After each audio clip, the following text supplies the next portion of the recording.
Hey everybody, welcome back. It's Erin from Juniper and Oaks. I'm the crochet pattern designer and yarn enthusiast.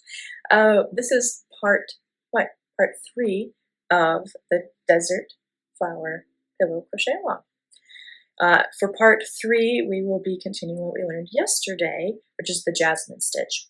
So today for part 3, everyone should have a little square or gauge swatch of the Jasmine stitch. If you aren't caught up with us yet, go back to the beginning, watch part 1, and get all the information that you need to know about this crochet along, okay? You'll definitely need to know how to do the Jasmine stitch for part 3.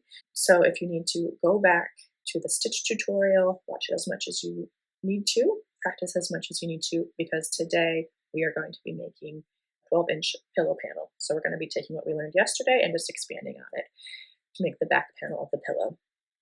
Save the gauge swatch because we're going to be using this for part 4. We're going to be working on top of it and using the gauge swatch actually as part of our pillow.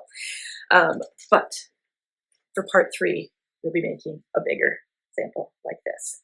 So we've made a 12-inch pillow panel square, and this is what we're doing today. The instructions for part 3 are going to be down below in the blog post for this crochet along. So go ahead and follow that. There won't be a separate video on how to do this, but I will also link the video for the stitch tutorial, so you don't forget about that.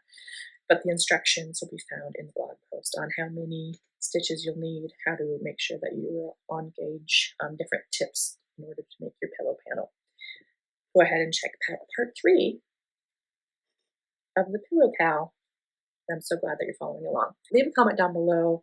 How did it go yesterday? Were you able to make your gauge swatch? Was it hard? Was it difficult? Have you given up on this, Cal? I hope you haven't. I hope that if it's difficult for you, that you reach out, ask questions, Google it, just keep practicing. There's different tips and tricks on tension, on how to hold your yarn, different things like that. This isn't an easy stitch, as you've found out, but it is fun and it's beautiful, and I really hope that this crochet along and this pillow pattern have really give you a different sense of yourself as a crocheter. Tell me down below what you think of the Jasmine stitch. Is it different than you thought it would be? Do you love it more than you thought it would be? Do you hate it more than you would?